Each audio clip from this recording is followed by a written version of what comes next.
Hi everyone, my name is Rhonda Robson and welcome to my channel. This channel is all about leadership. In fact, we discuss the art of leadership. And today in particular, we're going to be discussing you as an individual and you as a leader, where you are right now and where you want to be in the future and how and what steps it's going to take for you to get there.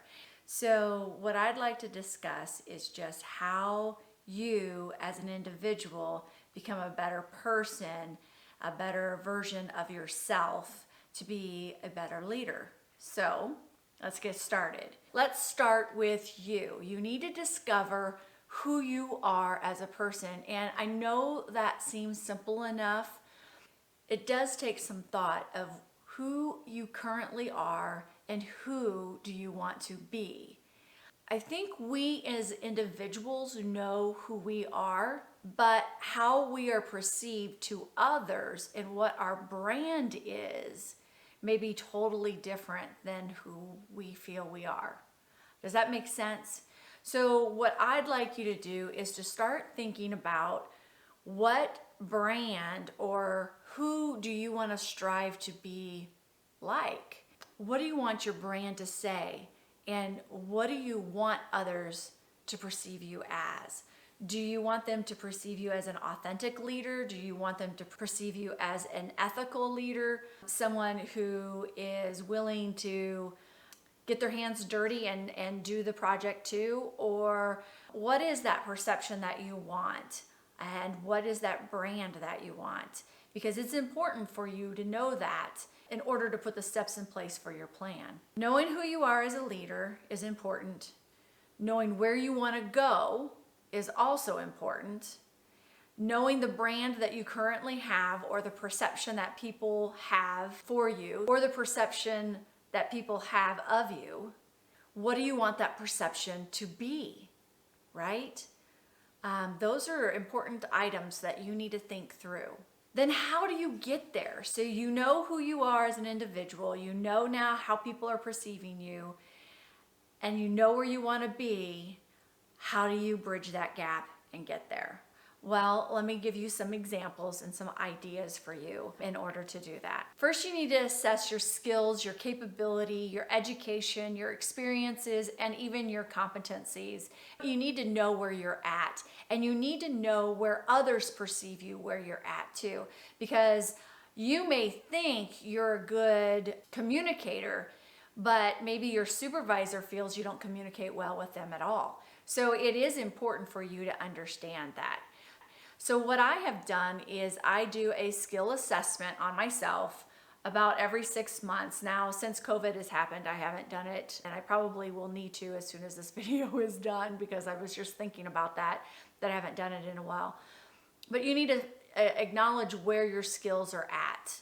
And then the other thing that you might want to consider doing, and I know it's an intimidating process, but doing a 360 assessment. And a 360 assessment is taking everybody you come in contact with and asking people their honest feedback of where they feel you land in these particular skill sets or competencies. So you would ask your supervisor, you would ask your peers, so your coworkers who work about the same level as you. You would ask any direct reports if you had any. You would ask stakeholders, so maybe vendors, customers, members, community members that have stake in your product or your services that you're doing. And that's how you get a 360. So during that process, you don't want to necessarily ask the people who are going to only lift you up and tell you how great you are. Yes, we need to hear that, and it's important for us to understand that too. But you want the honest feedback. When you're looking at that 360, that is something to consider. And then you also don't want those people who are going to be really hard critics. So you don't want that feedback either. You don't want the two polarized. You want true, honest feedback to give you some information so that you can utilize. So the easy one really is sitting down and doing a self-assessment on yourself. If you don't have the capability of being able to do a 360 within your organization, then a self-assessment is a great one. But you have to be honest where you are right now, not where you want to be, but we want to know exactly where you are right now. The assessment I use is an assessment from Concordia University, St. Paul, Minnesota. It was the assessment that was given to us as we started our MBA journey. The skills that are on this assessment may or may not be relevant to your position. So if it's not, just put an NA for now. But if you feel like that's something you need to learn, maybe circle it and say, even though this is NA right now, circle the NA, and that way that's something that you can look forward to possibly putting in your plan. So once you've established who you are right now as a leader, where you want to be, now you need to come up with that plan on how to get there. So you know your skills, your competencies right now, and now you need to know how to take your skills and improve them, and where do you even start?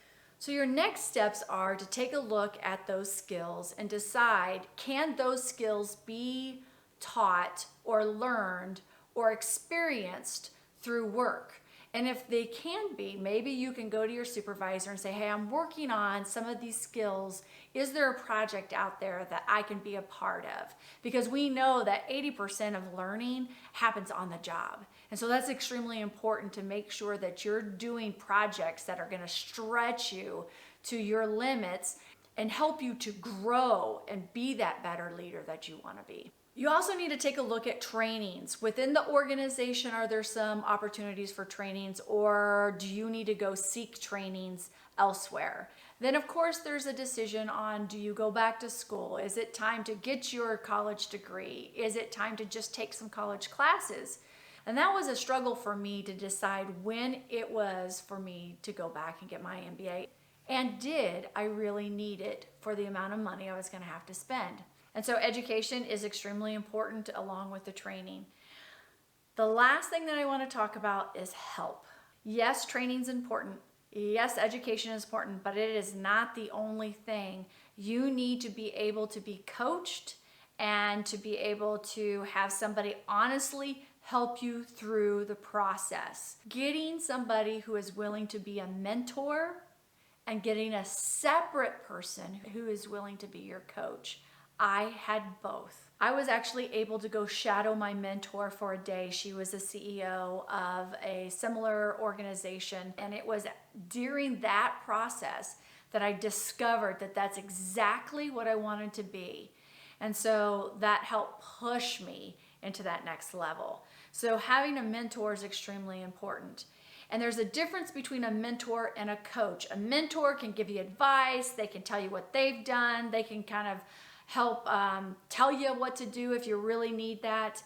But a coach helps lift you up and helps you and coaches you to that next level. They don't tell you how to get to that next level. They help coach you through that next level. So I recommend you going out and getting two individuals who you want to be more like, somebody that you trust that can help guide you through the process. So whatever that looks like for you, that's what I would recommend. Let's recap all of this. You need to find out who you are as an individual and who you want to be as a leader. Then you need to understand your skill sets and your competencies, so self-assessing or possibly doing a 360 if you have that capability. Then next, you're going to have to determine what skill sets that you need to get better at, and does that require training, a project within your organization, higher education? What does that look like? And then I would recommend going and getting a coach and a mentor to help you through this process. Then lastly, I want you to know that you need to take ownership in your own advancement as a person and as a leader. This is for you. You need to take ownership in your advancement. All right. Well, our time is up. And so I thank you for being here with me. Thank you for joining me on the channel. And don't forget to subscribe and click that notification bell. And comment down below if there is any other thoughts or ideas that you can maybe tell all of us that I didn't talk about today that you may feel is important as well as you're discovering your path and your plan for your journey. So bye for now. We'll talk to you soon. And don't forget to be the best person that you can be so that you can be the best leader that you can be. All right. Bye for now. I'm going to turn it off because my kitty's giving himself a bath right now. And you're going to be able to hear that on the video. So this may be going on my bloopers. Oh, animals. Anyway, let me do that. Let me catch you off. I'll be right back. My computer just went on without me touching it, so I don't know what's going on there, but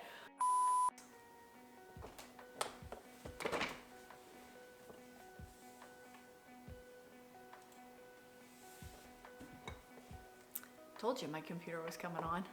I heard it. Thanks for watching, and if you're new to my channel, please don't forget to subscribe and click the notification bell so that way you can get notified when I have a new video up.